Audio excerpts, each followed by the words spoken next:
1, 2, 3. Bismillahirrahmanirrahim. Assalamualaikum warahmatullahi wabarakatuh.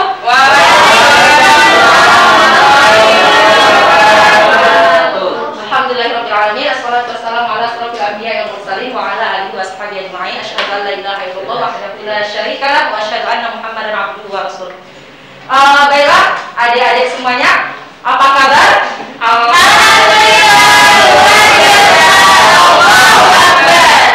Oke, sebelum kita mulai pembelajaran, langkah baiknya kita mulai dengan berdoa. Yuk, ketua kelasnya siapa? Mufli, Bu. Oke, monggo Mas Mufli, silakan dipimpin. Sebelum belajar, mari kita berdoa. Berdoa mulai.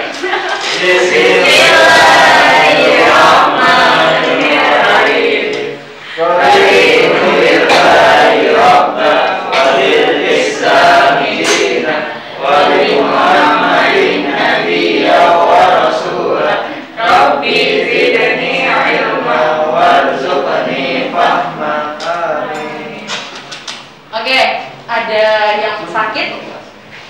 Ada yang istilah atau sakit? Ada, Bu Guru. Apa siapa? Petiana. Oh, Betiana. Sakit apa? Gimana, Mbak? Sakit. Kemarin katanya sakit.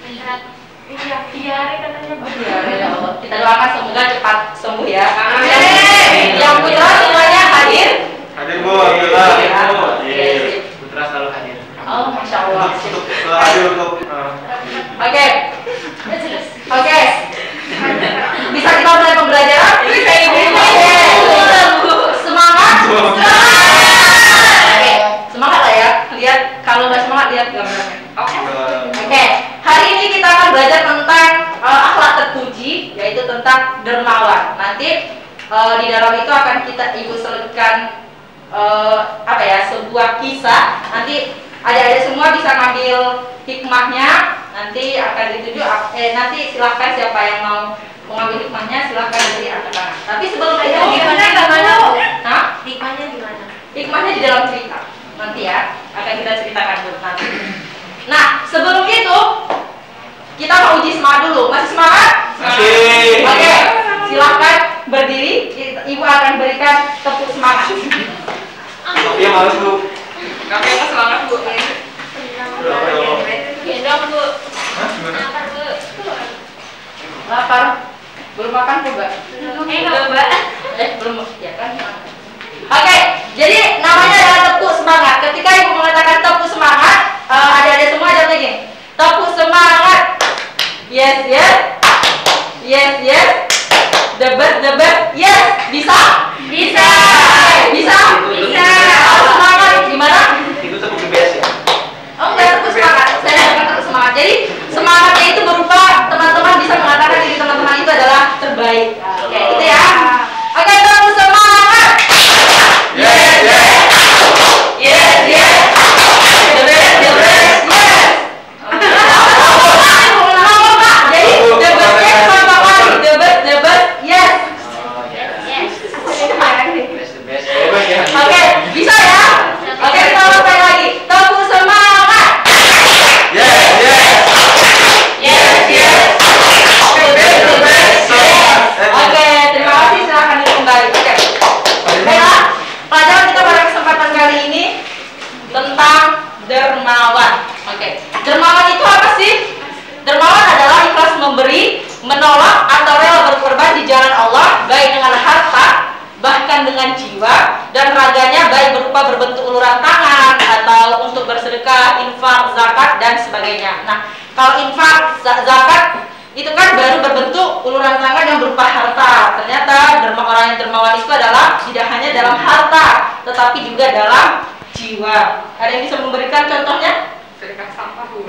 Sedekah sampah? Boleh. Ada yang bisa memberikan contoh bentuk dermawan kita? Traktir teman. Gimana? Traktir teman. Traktir teman. Oke, sip. Gak pada tahu ya. Nah, penerapan dermawan dalam kehidupan sehari-hari adalah yang pertama bisa jujur bila berkata, rajin bersedekah, saling tolong menolong, bertanggung jawab atas segala kesalahan. Ternyata kita bertanggung jawab atas kesalahan kita itu juga merupakan bentuk dermawan, teman-teman. Jadi dermawan itu tidak hanya dalam berupa harta bila ada kesalahan, rajin membaca Al-Quran. Nih teman-teman, udah pada Al-Quran ya atau masih ikro? Masih ikro 1. Masih ikro 1. Oke, rajin loh. Itu juga merupakan bentuk nanti teman-teman kalau rajin membaca ikronya berarti teman-teman termasuk orang yang dermawan. Terus berbuat baik kepada semua ciptaan Allah, harus mensyukuri apa yang ada, memisahkan orang yang berkelahi atau bertawuran. Nah, di sini yang putra kalau namanya bertawuran dipisahkan apa? Ikut Tawaran dibaca kok misalnya. Nggak boleh ya, nggak boleh.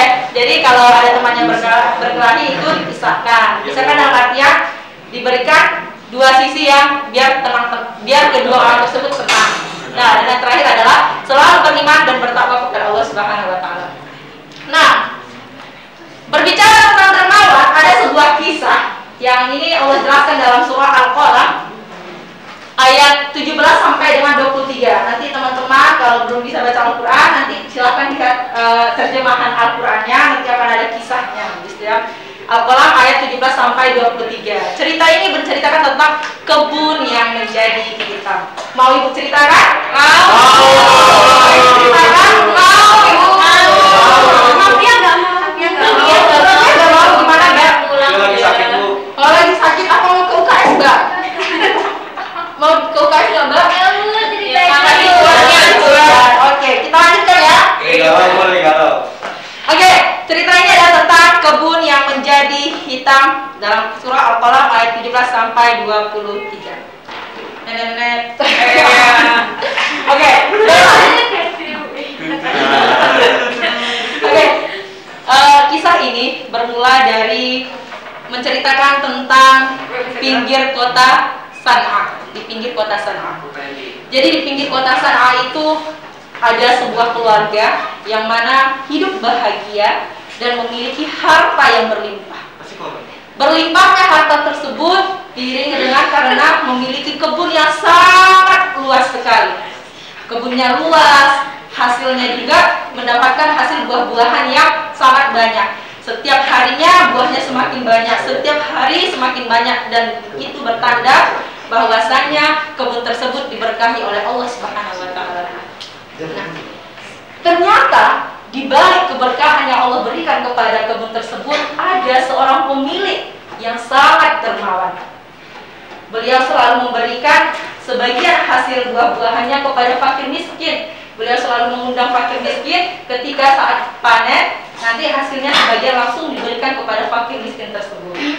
Namun yang namanya manusia pasti akan merasakan kematian. Nah, bapak yang baik tersebut usianya tidak lama dan meninggal. Dan ternyata beliau memiliki 5 orang anak. Nah, ini dia anaknya. Gua sama. Yang meninggal yang mana? Aku nggak kelihatan. Ini ya biar mana ya? Nggak kelihatan. Masih banyak. Kalau apa? Nggak usah. Oke, dia memiliki 5 orang anak. Banyak banget tuh. 5 orang anak. Ya, masya Allah. Semua ya, Bu, semua. Dan 5-5-nya itu adalah laki-laki. Secara langsung harta tersebut diberikan kepada 5 orang anak ini. Tapi sayangnya 5 orang anak ini tidak ada yang memiliki sifat dermawan seperti ayahnya, kecuali anak yang pertama, yakninya yang bernama Ibnu. Oh, no. Oke.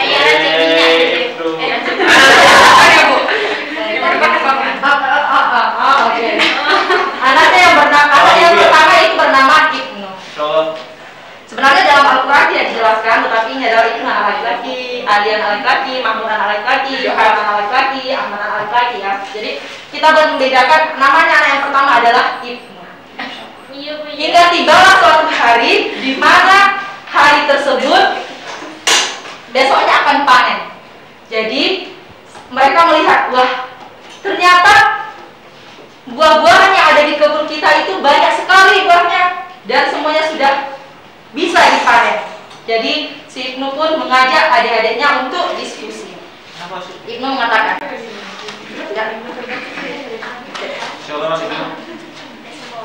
Ibnu mengatakan, wahai saudaraku, besok sudah tiba saat panen. Mari kita bagi tugas atau atur strategi untuk mengundang orang-orang fakir miskin ke kebun kita, agar kita berikan sebagian hasil panen kita kepada mereka. Lalu apa kata salah satu saudara yang lainnya? Ali. Kata Ali, wahai saudaraku, selama ini fakir miskin itu sudah kaya dibuat oleh ayah. Semua hasil panen kita, setiap kita panen, sebagian dari panen kita itu diberikan kepada fakir miskin. Jadi untuk kali ini tidak perlu kita berikan kepada fakir miskin, kata si Ali. Datang si Ahmad. Ya betul saudara, saya juga mengatakan seperti itu. Tidak perlu kita berikan. Ternyata keempat saudara ini sepakat tidak memberikannya kepada fakir miskin. Si Ibnu yang hanya sendiri, meskipun seorang kakak, tapi tidak punya kekuatan karena hanya sendiri, akhirnya dia pergi ke kamar dan merenung kenapa adik-adiknya seperti itu. Kita simpan Ibnu dulu ya. Nah, lalu setelah Ibnu pergi, muncullah dialog di antara mereka berempat. Yang tadi yang sepakat kalau tidak usah diberikan kepada fakir miskin. Ahmad mengatakan, wahai adik-adikku, wahai adik-adikku, besok kita akan panen. Kita harus atur strategi bagaimana caranya agar orang-orang miskin tidak melihat kita panen. Kalau mereka melihatnya, mereka pasti akan memintanya. Lalu Ali ini berkata, betul sekali saudaraku. Kalau mereka melihatnya, mereka pasti sudah duduk atau berdiri di pinggiran kebun kita dan menunggu hasil panen kita. Kita harus punya strategi. Kalau saya usul, kita panen pagi-pagi sekali di saat matahari belum terbit, artinya masih fajar yang terbit. Jadi orang belum ada yang pergi ke ladang, orang yang belum ada pergi ke kebun. Jadi tidak ada yang melihat kita. Keempat saudara ini sepakat, betul sekali. Itu ide yang sangat cemerlang. Akhirnya mereka pun istirahat, mempersiapkan dirinya untuk hari esok panen di saat matahari belum terbit atau saat fajar. Nah, ternyata di saat mereka tidur terlelap, di saat mereka merasakan sudah di dalam mimpi mereka di dalam mimpi sudah menghayalkan besok akan panen berlimpah. Ternyata Allah melakukan hal yang sebaliknya di dalam kebun. Allah memberikan azab di kebunnya dengan cara menghitamkan atau mentanduskan semua kebunnya seperti terbakar. Semuanya hitam. Tidak ada satupun buah yang bisa dipanen untuk besok. Nah, kembali kepada empat bersaudara ini. Keempat bersaudara ini bangun di waktu subuh. Mereka bangun dan mereka semangat sekali pergi ke kebun. Berjalanlah keempat saudara ini.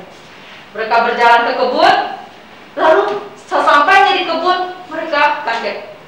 Wah, ini bukan kebun kita. Semuanya hitam. Benar sekali. Kebun kita itu berwarna hijau. Kebun kita itu berwarna hijau. Dan kebun kita itu memiliki banyak buahnya untuk dipanen hari ini. Ini tidak ada satupun buah di sini dan tidak ada satupun pohon yang hijau, kata mereka. Akhirnya mereka mengatakan, sepertinya kita salah jalan. Kita harus kembali lagi ke rumah dan mengulangi lagi perjalanan agar tidak salah jalan. Mungkin karena matahari belum terbit, jadi kita salah jalan, tidak terlihat jalannya. Akhirnya ketika mereka memutuskan ingin kembali ke rumah. Ketika ingin kembali ke rumah, ternyata datang kakaknya si Ibnu tadi. Mereka mengatakan, Ibnu mengatakan, wahai saudaraku, benar, ini adalah kebun kita. Namun Allah telah memberikan azab kepada kita karena kita tidak mau memberikan sebagian harta kita kepada fakir miskin. Lalu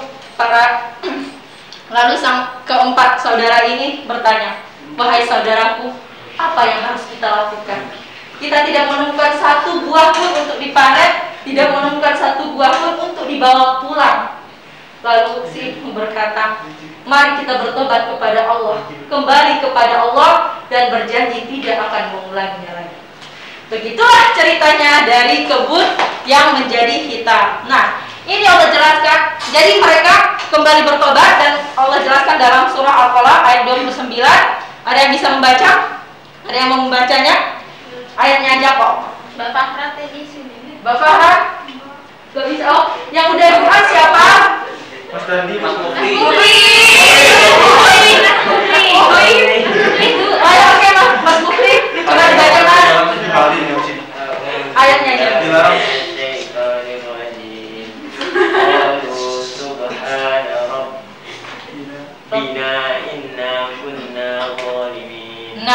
lihat ceritanya dalam Al-Quran, mereka berkatakan, Maha suci Engkau ya Allah, dan sesungguhnya kami telah menzolimi diri kami sendiri. Nah, ini penjelasannya ketika mereka melihat ini ceritanya tadi ya, diabadikan dalam Al-Quran. Nah, cukup segitu ceritanya. Masih semangat? Masih. Oke, ada yang paham dari cerita tersebut? Ada yang bisa mengambil hikmahnya dari cerita tersebut? Belum paham, Bu. Belum paham. Kasihan Mas Mufri kan udah 2 kali. Masa kelas terus, kasihan nanti nilai Mas Mufri yang tinggi, kalian udah tinggi. Ayo, siapa yang mau? Waktunya Bu. Meiza? Siapa yang mau memberikan apa hikmah dari cerita kebun yang menjadi hitam tersebut dan kaitannya dengan dermawan? Dewi Bu, Dewi. Ada? Ayo. Ditunjuk aja sama Mas Mufri. Ya, ini wanita soleha. Nanti kalau Mas Mufri sama Pilih gimana? Maunya Bu. Salah Pilih. Mas Mufri gugur aja, gugur. Oke.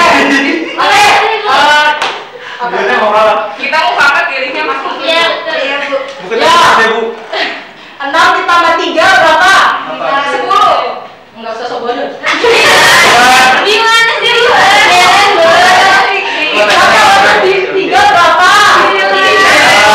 Ada yang lain tanggal 9? Ayo. Oke, Mas Mufri, silakan dari hikmahnya Mas Mufri. Silakan Mas Mufri. Hikmahnya.